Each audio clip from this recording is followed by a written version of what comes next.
Bienvenue. Donc là, je suis en compagnie d'Olivier qui va nous expliquer un petit peu sa démarche spirituelle.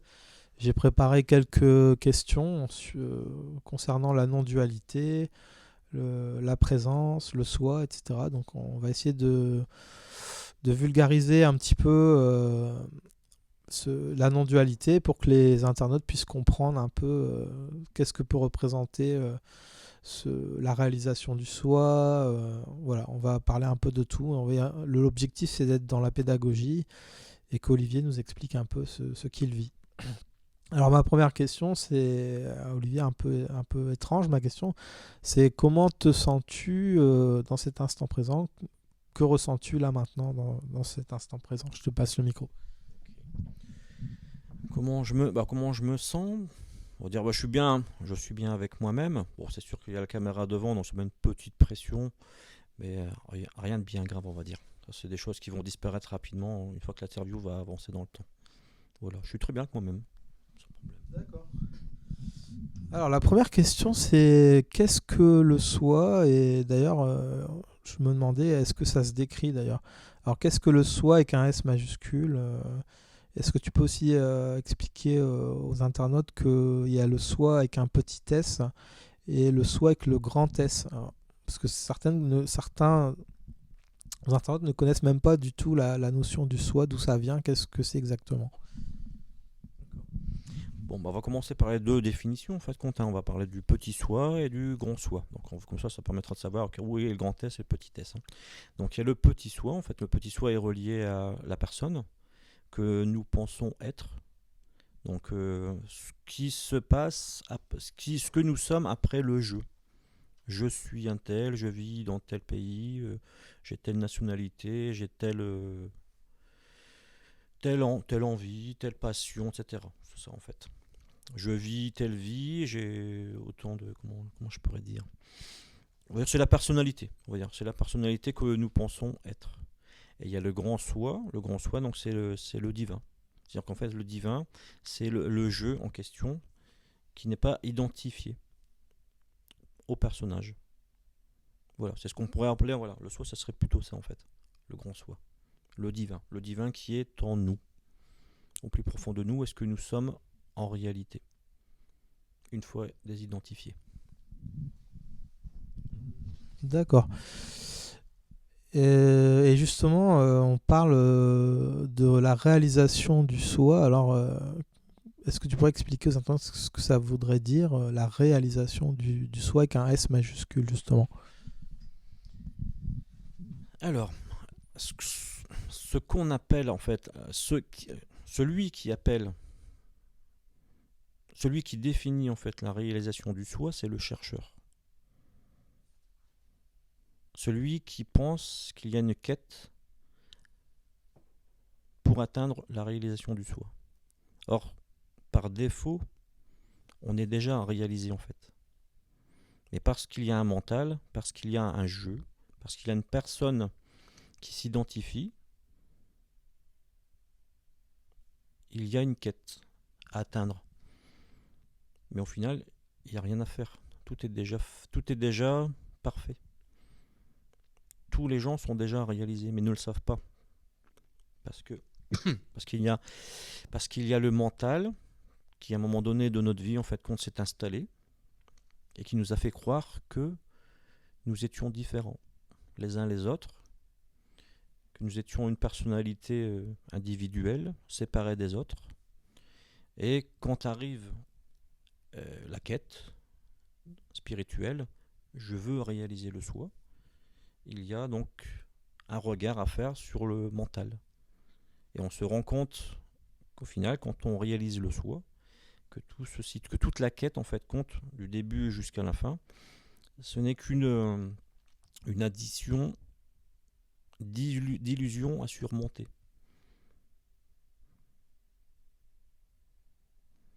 La réalisation du soi ne doit pas être réalisée. Nous le sommes déjà. Justement, tu as dit je veux réaliser le soi. Est-ce que tu as fait exprès de dire je veux réaliser le soi et qu'il n'y a pas de jeu qui puisse réaliser le soi, c'est ça? Le jeu en question, le jeu qui dit Je veux réaliser le soi, c'est le je qui est influencé par le mental, qui pense être quelque chose, autre que le soi, le grand soi. Parce que je pense être un personnage, je vois les choses, je vois le monde, et j'interprète les choses en fonction de ce que je pense être. Donc le jeu en question, donc ce jeu en question, en fait, compte quand je dis jeu, ben, c'est le personnage qui veut devenir, mais qui est déjà à la base. Donc c'est pour ça que je dis de jeu. Ma troisième question, c'est pourquoi le chercheur spirituel cherche? Est-ce que le fait de chercher ne devient pas lui-même une forme de symptôme? N'y aurait-il pas un piège de se plonger dans une quête sans fin? Ben, c'est ce que, en fait, en gros, c'est ce que j'avais commencé déjà à dire. Le chercheur se cherche parce qu'il ne sait pas qu'il est déjà réalisé. Donc il y a cette quête, il y a cette recherche. Je ne suis pas, je ne suis pas, je suis insatisfait, donc je cherche à être réalisé. Donc il y a ce chercheur-là existe parce qu'il y a une insatisfaction en arrière-plan. Comme je ne suis pas, je veux devenir. Maintenant, le piège, ben, en effet, oui, il y a un piège là-dedans. C'est le piège du mental. C'est le mental qui fait croire que nous ne sommes pas. On nous a appris, depuis notre plus tendre enfance, en fait, à nous identifier à nos émotions, à nos pensées, à ce qui se passe autour de nous. Et c'est ces choses-là, en fait, qui nous font croire que nous ne sommes pas réalisés.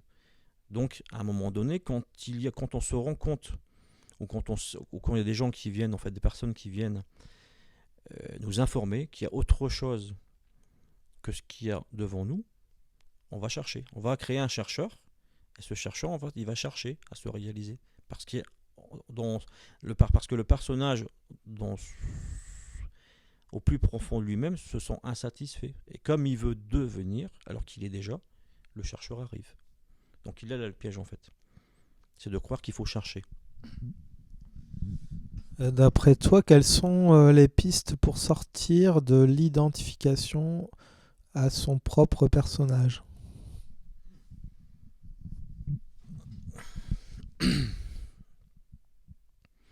Il faut chercher. Il faut commencer par chercher ce qu'on n'est pas. Il est là, en fait, je dirais le problème, en fait, parce que à force de chercher, ou peut-être trouver, oui, voilà, je trouve que je ne suis pas, que je suis, qu'il se passe ça, qu'il se passe ceci. Le fait de chercher ce que je ne suis pas, je vais directement à l'essentiel, en fait. L'illusion se déconstruit au fur et à mesure que lorsque je constate que je ne suis pas mes pensées, que je ne suis pas mes émotions, que c'est des choses qui viennent à moi, que l'esprit que je pense être est aussi une illusion, que le personnage est aussi une illusion. Dès lors que j'ai déstructuré tout ça, il y a automatiquement, en fin de compte, un recul qui est fait sur la personne, et on peut à ce moment-là, en fait, avoir suffisamment d'objectivité pour se rendre compte que nous ne sommes pas ceci ou cela. Là seulement, je pourrais dire qu'il y a quelque chose qui peut avancer. On peut avancer vers quelque chose.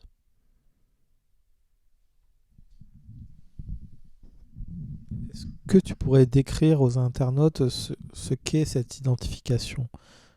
Qu'est-ce que c'est exactement cette identification?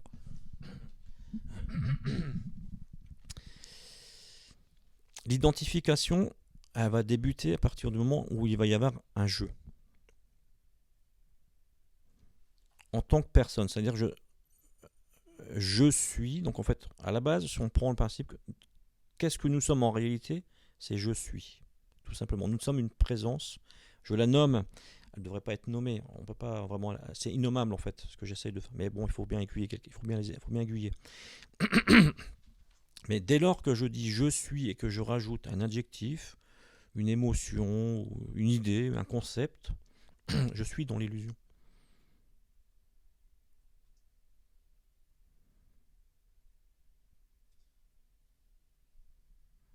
Donc la question elle tournait autour de quoi en fait?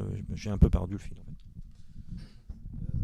Non, par exemple, Eckhart Tolle explique cette identification avec une voix qui parle dans la tête. Et est-ce que tu pourrais décrire ce qu'est cette voix qui parle et est-ce qu'elle a différentes formes chez différents individus? On va partir d'un exemple, ce sera plus facile en fait. Imaginons, je suis donc bien avec moi-même et il arrive une situation, quelqu'un vient m'insulter pour X raison. Il va arriver à moi en fait compte, l'ego va donc rentrer en jeu, il va donc développer en fait compte une croyance, je suis, et parce que je pense être quelque chose, parce que sur ce quelque chose j'ai donné une importance, dès lors que la personne viendra m'insulter, c'est la chose à laquelle j'ai apporté de l'importance va automatiquement engendrer de la souffrance. Donc à partir de ce moment-là, je vais me retrouver enfermé dans une émotion. Il va y avoir une identification et de l'identification va découler une réaction. À la base, nous étions en paix et nous sommes devenus l'émotion. Nous avons réagi à l'émotion. Donc à ce moment-là, on peut dire qu'il y a une identification à l'émotion. Ce qui peut être valable également dans des idées, des concepts. J'aime bien le football, donc je vais donc quand mon équipe préférée va se retrouver confrontée à une autre équipe, je peux devenir, et c'est ce qu'on peut voir aussi dans les stades de football, je peux devenir hostile envers l'autre parce qu'il n'aime pas la même chose que moi. Donc je suis identifié à mon équipe et aux valeurs et aux valeurs que j'attache à cette équipe. Donc dès lors que cette équipe va être attaquée, je me sentirai également attaché parce que je suis identifié. On pourrait dire que l'identification se rattache à ça. Ma 5e question, c'est que représente pour toi la non-dualité? Et éventuellement, est-ce que tu peux expliquer aux internautes ce qu'est la non-dualité? Parce que certains ne connaissent pas du tout cette notion. Donc qu'est-ce que ça représente pour toi et peux-tu l'expliquer avec des mots simples? La dualité, on pourrait la définir par des concepts simples. Le bien, le mal, toi, moi, je, tu, nous. Dans la dualité, c'est en fait la séparation. Dès lors que le jeu arrive. Quand je parle en termes de jeu, quand je réfléchis en termes de jeu, je m'identifie comme étant un être individuel, séparé des autres. À partir de là, la dualité arrive. La non-dualité, c'est l'unification. Il n'y a plus de différence entre toi et moi. Il n'y a plus d'ailleurs de toi et de moi. Il n'y a que un. Unité. Ça serait ça en fait. La non-dualité, ça serait en fait, je suis en paix avec tout le monde, rien ne vient m'affecter, j'accepte tout ce qui se passe. Il n'y a plus d'hostilité envers autrui, c'est l'unification dans son ensemble. Et voilà, c'est ce que représente en fait l'Advaita en fait. C'est ce que je dirais. La non-dualité, ça serait plutôt ça. Quand il n'y a plus de conflit, quand l'autre est accepté comme moi-même. Voilà. Ma question suivante, c'est pourquoi vivre dans l'ego crée la souffrance? Alors forcément, avec cette question, peux-tu aborder un peu ce que que représenter l'ego pour toi et cette vie dans l'ego? Il semblerait que cela crée la souffrance. Est-ce que tu peux désobscurcir tout ça, expliquer un peu aux novices ce que peut représenter l'ego et pourquoi l'ego crée la souffrance? L'ego pourrait être une représentation que je fais de moi-même. Un peu comme l'exemple que j'ai donné tout à l'heure. Je pense être plus intelligent que certaines personnes. Donc du haut de mon piédestal, en fait, dès lors qu'on ne touche pas à cette intégrité, il n'y aura pas de problème. Mais dès lors qu'une personne va arriver, ça peut être dans n'importe quel contexte, en fait, à partir du moment où je pars du principe que je suis intelligent, en maths ou n'importe quoi dans une discipline, et dès lors qu'on va arriver confronté à une autre personne qui aura développé une intelligence supérieure, je vais me sentir agressé. Et c'est là que l'ego va arriver en fait. Parce que je pense être plus, à un moment donné, je vais souffrir. Parce qu'en fait, l'ego, comment je vais dire, quand on fait appel à l'ego, on fait appel au temps. L'ego s'inscrit dans le temps. C'est-à-dire que si je pars du principe que je suis plus intelligent, à un moment donné, il va y avoir quelqu'un de plus intelligent. C'est ce que je disais à l'instant. Je vais être en paix avec moi-même jusqu'à temps que.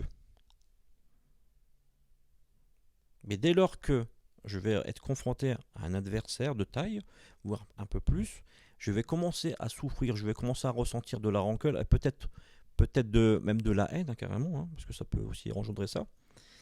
Pourquoi ? Parce que je pensais être, et en fait, quand je me rends compte que c'était une illusion, qu'en fait, quand je ne suis pas si intelligent que ça, et qu'il y a des gens qui sont plus intelligents que moi, donc le fait de rentrer en conflit, c'est une forme de souffrance, ça découle d'une souffrance.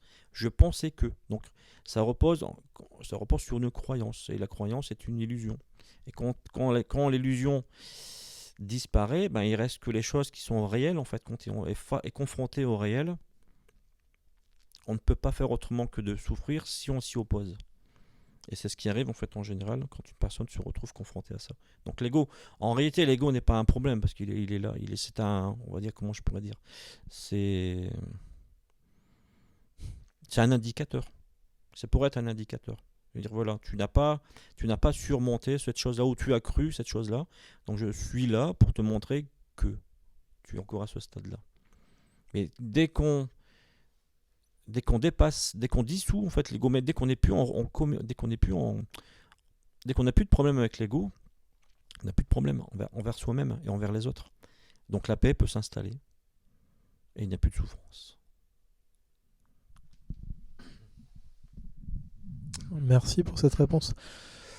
Je vais parler d'une personnalité médiatique que j'ai vue dans l'émission Quotidien. En fait, Fabrice Lucchini disait qu'il a entamé sa 41e année de psychanalyse et il déclare souffrir d'anxiété et de dépression. Alors ma question va être claire. Comment sortir de cette analyse sans fin qui apparemment crée aussi une forme de souffrance ? Freud parlait d'ailleurs de l'analyse avec fin et de l'analyse sans fin. Bon. Alors, 43 ans quand même, ça fait quand même pas mal. 41, excuse-moi. Ça fait 41 ans que Fabrice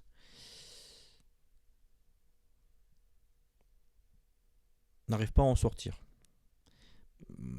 La première question serait, est-ce qu'il a réellement trouvé la personne qu'il lui faut pour sortir de ça ? Est-ce que la personne l'a suffisamment aiguillé ? Est-ce qu'elle a vu les bonnes choses ? Apparemment non, ça fait quand même 41 ans, ça fait beaucoup. Donc, parce que derrière ça, il y a une identification. Et il n'est jamais sorti de cette identification. Il n'a pas eu le recul nécessaire, n'a pas le recul nécessaire pour pouvoir sortir de ça. Donc il est toujours enfermé dans l'illusion que l'anxiété, c'est quelque chose d'insurmontable. Exemple, je sais pas, imaginons que j'arrive face à une montagne et je me dis, cette montagne est impossible à surmonter. Personnellement, je me bride dès le départ. Donc peut-être qu'à mi-chemin, je vais redescendre et ce que j'avais dit par défaut, c'est-à-dire la montagne est impossible à surmonter, va conforter que j'avais raison. Mais si maintenant je me retrouve confronté à cette montagne, je me dis, cette montagne va être facile à monter. Je vais m'apporter toute l'énergie nécessaire pour y arriver. Et quand je vais monter en haut de la montagne, quand je vais atteindre le sommet, ça va me conforter dans l'idée que j'avais aussi raison. Pourquoi je dis ça ? Parce que si au bout de 41 ans, il n'a toujours pas su dépasser ce stade de l'anxiété, c'est parce qu'il y a peut-être trop d'importance à porter à cette anxiété. Et que peut-être il n'a pas trouvé la bonne personne, comme je disais, qui lui a permis de comprendre que, en effet, c'était lui et lui seul qui était le problème. C'est pas l'anxiété le problème au final, parce que l'anxiété n'existe pas au final. Elle existe parce qu'on lui donne une importance, du crédit. Mais si on ne le faisait pas, est-ce que l'anxiété aurait raison d'être? Donc il y a une part, je ne dénigre pas Fabrice Lucchini, hein, mais je pense que c'est un être identifié à son anxiété. C'est lui et lui seul qui fournit l'essence pour la laisser continuer à vivre, tout simplement. Donc si je pourrais lui donner un conseil, peut-être aller voir non plus un psychanalyste ou un thérapeute, peu importe. Peut-être qu'il devrait s'orienter vers autre chose que ça, parce qu'au final, une personne qui est bien avec soi-même, elle peut rencontrer à un moment donné des problèmes, comme tout un chacun. On peut être identifié à un personnage et être très bien avec ce personnage.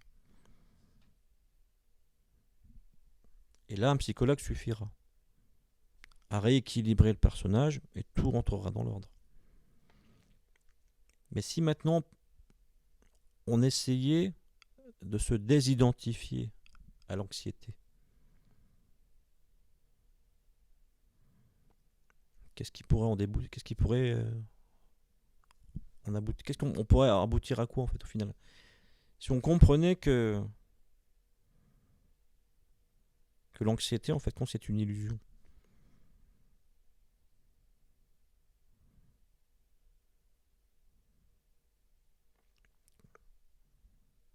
Est-ce qu'il y a encore besoin d'un combat derrière?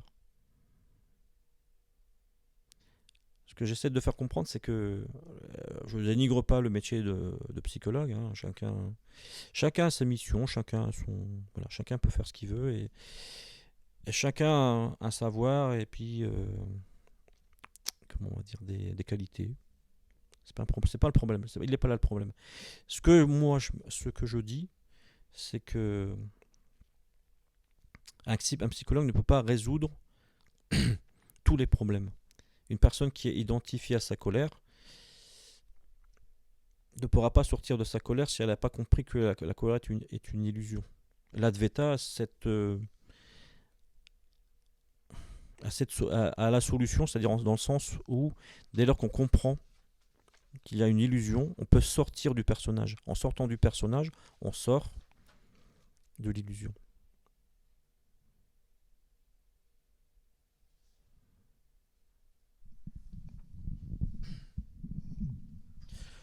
Alors, c'est pas vraiment une question, c'est une question que j'avais écrite comme ça. Peux-tu commenter ce que j'ai écrit? La méditation permet d'apaiser le mental et ses pensées. La réalisation du soi permet de s'installer dans cette paix. Que penses-tu de cette phrase? Elle est vraie, déjà. Quand on médite, quand on a quand même de l'expérience dans la méditation, on arrive à calmer le mental. Quand on arrive à calmer le mental, on se retrouve. On ne peut plus s'identifier aux pensées, puisqu'on arrive à localiser, on arrive à voir ce que sont les pensées et comment elles peuvent émerger. Donc dès lors que c'est observé, ça disparaît. Quand on accepte les pensées, voilà. Donc en quoi la méditation et le soi, en fait, le retour au soi, en fait, compte, c'est parce qu'en fait, on est bien avec soi-même, on est en paix, et c'est tout. En fait, être dans le soi, c'est pas compliqué, en fait. C'est le mental qui complique tout, mais être dans le soi, c'est simplement être silencieux, être débarrassé, entre guillemets, du bruit mental. Donc il y a une paix, en fait, qui à un moment donné, quand on rentre en profondeur dans la méditation, il y a une paix qui s'installe, et ça se suffit tout simplement. C'est ça, être dans le soi, en fait. Il ne faut pas chercher plus compliqué que ça. Je peux pas dire plus parce que c'est... En rajouter, ça serait du mental, en fait. Quel conseil tu pourrais donner à quelqu'un qui vit dans la peur et s'empêche de vivre?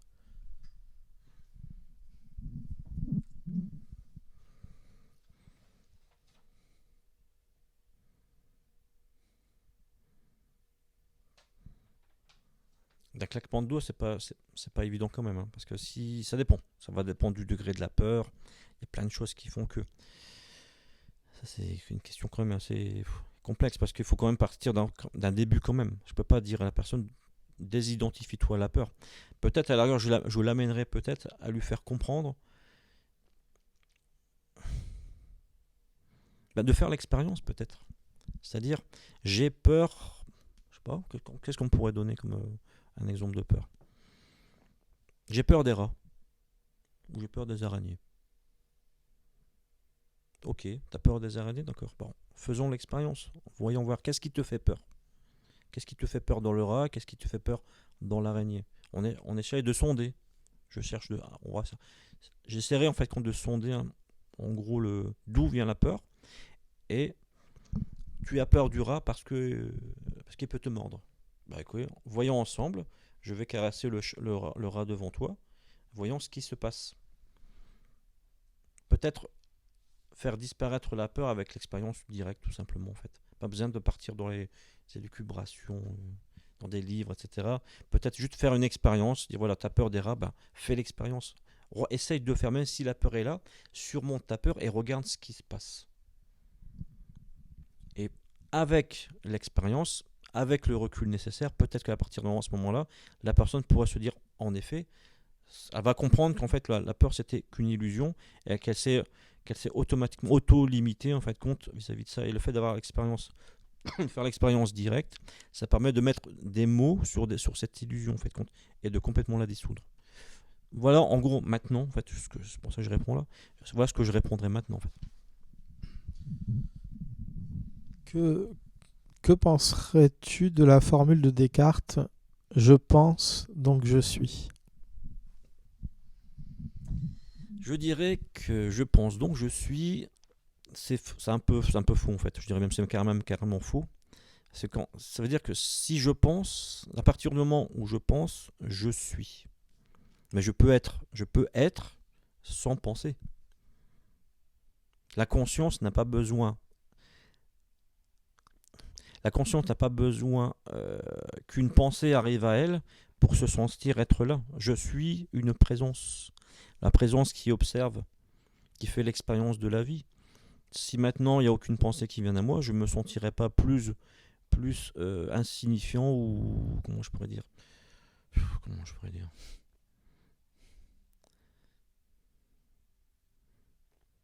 pas de pensée ne veut pas dire pour autant que je ne peux pas être.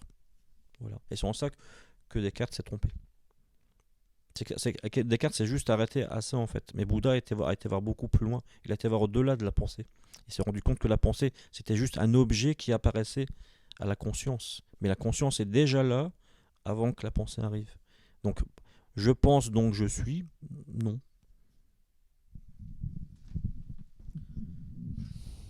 Alors, encore une autre question. Est-ce que c'est possible d'accélérer la progression spirituelle ? Et d'ailleurs, peut-on parler de progression ? Est-ce qu'il y a une progression ou c'est faux ? Je ne sais pas. La question à se poser, c'est qui veut accélérer les choses ?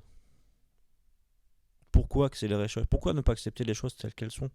Quand une plante, elle pousse selon le rythme de la nature. Elle ne veut pas devenir plus grande ou plus petite qu'une plante qui pousse à côté d'elle. Réaliser le soi, si on veut réaliser le soi, il faut laisser faire les choses. Ça ne sert à rien de vouloir devenir plus rapide que l'autre. Ça, c'est de l'ego, c'est uniquement que de l'ego. Et il y a de fortes chances d'ailleurs qu'en voulant accélérer les choses, on se trompe. Parce qu'on va utiliser une illusion comme carburant. Donc la chute, elle peut être douloureuse. Moi, le conseil que je donnerais en fait aux personnes qui essaieraient de réaliser le soi, c'est de laisser faire les choses. Les choses vont venir au moment où ça va venir. C'est pas parce qu'on va lire 50 livres au lieu de 2 livres, c'est pas ça qui fait qu'on peut réaliser le soi avec n'importe quoi en fait, avec n'importe quelle expérience. Ce n'est pas que les livres qui font réaliser le soi, c'est aussi l'expérience directe. On peut juste contempler une fleur, et en contemplant la fleur, il peut avoir un déclic, se dire waouh, quand même. Et le soi peut arriver aussi bêtement que ça en fait. Il y a des gens qui ont déjà réalisé le soi, qui ne le savent pas. Et des gens qui vont passer toute leur vie à vouloir tellement réaliser le soi qu'ils n'y arriveront pas parce que Parce que leur quête va devenir le problème. Il faut simplement suivre le courant de l'eau, être une feuille qui tombe de l'arbre et qui se laisse traîner par le flot. Tout simplement, il faut être dans la non-dualité. C'est ça l'Advaita en fait. C'est de ne pas rentrer dans la dualité. Dès lors que je veux devenir, je rentre automatiquement en opposition avec le processus naturel. Donc il va y avoir à un moment donné un problème, parce que dès qu'on s'accroche à quelque chose, à un moment donné, ça ne sera peut-être pas sur le moment présent, mais les problèmes sont liés au temps. Dès lors que je pense que je vais pouvoir, à un moment donné, le temps montrera que non, en effet. Et en plus, si en plus de ça, on s'impose un temps, dans 2 ans, je vais être réalisé. Mais que va-t-il se passer dans 2 ans si je ne suis pas réalisé? Je vais peut-être croire que ce que j'ai commencé à entreprendre était faux. Et je vais donc arrêter, puis je vais me mettre au football. En pensant que la réalisation du soi, c'est juste une illusion. J'aurais une dernière question. Je sais qu'à un moment donné dans le parcours spirituel, une question qui pour moi est fondamentale arrive sur le tapis, entre guillemets. C'est la question qui suis-je? Alors dans cette expérience du qui suis-je, est-ce que tu pourrais décrire peut-être soit ta propre expérience ou qu'est-ce que représente pour toi cette question?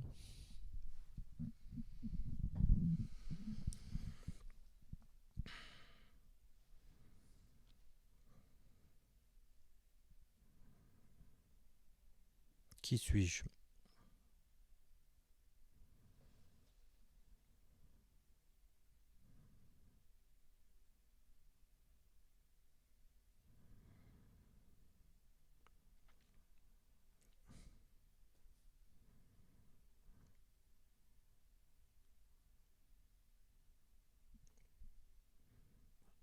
Ce que nous sommes réellement, c'est si je dirais qui je suis, la réponse, on peut la trouver dès lors qu'on a enlevé tous les filtres qui nous séparent du soi, le grand soi. La réponse, elle est là. Je ne suis pas une personne, je suis dans un corps, mais je ne suis pas ce corps.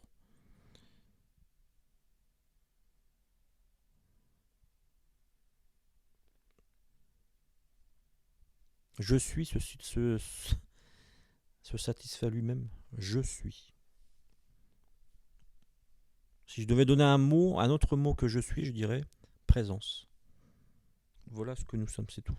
Tout le reste, toutes les étiquettes qu'on va rajouter à ça, c'est une illusion. C'est un concept. Je suis bien, je suis vrai, etc. Je suis, c'est... Je dirais même pas je suis, je dirais je non identifié. Le je suis, c'est ce que je suis quand je ne suis pas identifié. Voilà. Voilà ce que je dirais, ce que je suis. C'est ce qui est sorti de tous les concepts. C'est le silence.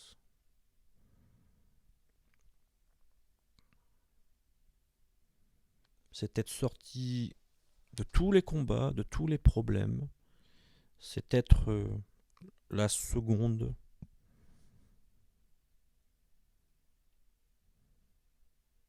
interminable. C'est être un. Merci Olivier, on va terminer cette interview et donc je te remercie d'avoir répondu à toutes ces questions et sûrement à une prochaine vidéo et voilà, on remercie les internautes d'être présents pour voir cette vidéo. On espère que ça les aura aidés à progresser dans leur cheminement intérieur. Voilà, puis on te remercie vraiment pour toutes tes réponses. On voit que tu as répondu avec sincérité. Voilà, à bientôt.